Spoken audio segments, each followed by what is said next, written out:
Hey there. It's been a dramatic week in the Middle East. The big question on everyone's mind, will the fragile ceasefire hold? So let's dive in.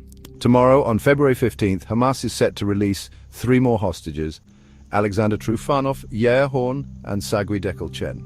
These guys were among the 251 hostages taken during the brutal Hamas attack on Israel back on October 7th, 2023.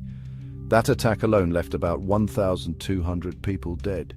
Grim stuff, right?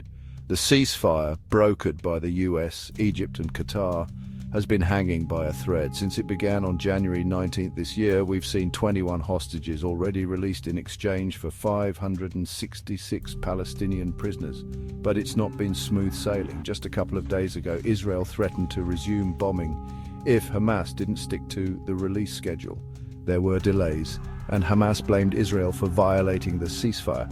Even former US President Trump threw his hat into the ring, calling for the ceasefire to be scrapped if the hostages weren't released by midday Saturday.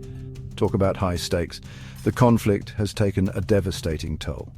Over 48,230 people in Gaza have lost their lives due to the Israeli offensive, according to Hamas-run health ministry figures.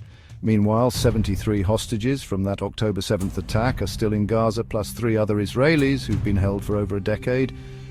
One of them is sadly deceased. The ceasefire has been, well, shaky at best. Both sides are constantly accusing each other of violations. Hamas claims Israel is restricting aid to Gaza, while Israel objects to the public display of hostages before their release. It's a mess. To add fuel to the fire, on February 13th, a rocket was fired from Gaza, landing within the territory. The IDF reported this, but Hamas says it was actually unexploded Israeli ordnance. Tragically, a 14-year-old Palestinian boy, Hamoudeh al-Assaud, was killed in the Nuseirat refugee camp on the same day due to exploding ordnance. So what happens next? Can both sides stick to the ceasefire terms long enough to see more hostages released? Or will the situation spiral back into violence? Keep your eyes on the news, folks. This story is far from over. Thanks for watching, and don't forget to like and subscribe for more updates on this developing situation. Stay safe out there.